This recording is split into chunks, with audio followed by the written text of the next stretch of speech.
সামুদ্রিক কোরাল মাছের কৃত্রিম প্রজননে সফলতা এসেছে প্রায় ৬ বছর আগে, কিন্তু কাজটির খাদ্য অভ্যাসের কারণে চাষি বান্ধব হয়ে ওঠেনি এখনো।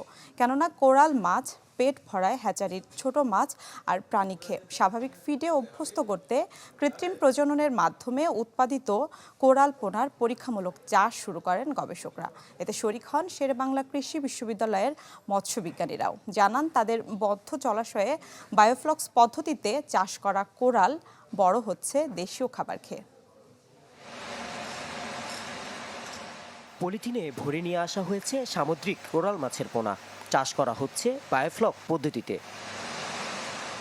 সামুদ্রিক এই মাছের কৃত্রিম প্রজননে প্রথমবারের মতো সফলতা পায় কক্সবাজারের গ্রিনহাউস মেরিকালচার। সেই প্রযুক্তি নিয়ে আবারও গবেষণায় নামে শেরেবাংলা কৃষি বিশ্ববিদ্যালয় fisheries, aquaculture and marine science বিভাগ। গবেষকরা জানান, কোরাল ও ভেটকি মাছ জীবিত মাছ খায়, তাই বদ্ধ জলাশয়ে লালন করা এসব পোনাকে তারা অভ্যস্ত করাচ্ছেন দেশীয় উপকরণ মেশানো ফিড বা খাদ্য খাইয়ে। এতে পেয়েছেন সফলতাও। কোরাল অন্য মাছ খেয়ে বেঁচে থাকে, আর আমরা এখানে খাবার খাইয়ে তাকে বড় করব।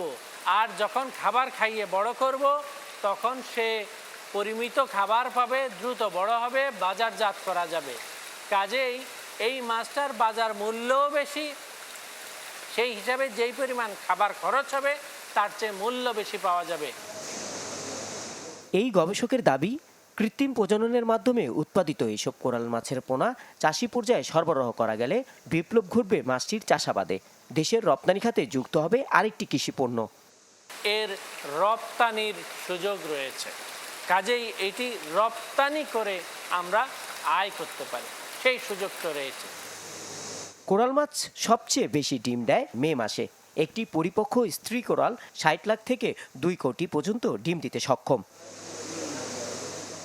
রহমান ফয়েজ, চ্যানেল 24, ঢাকা।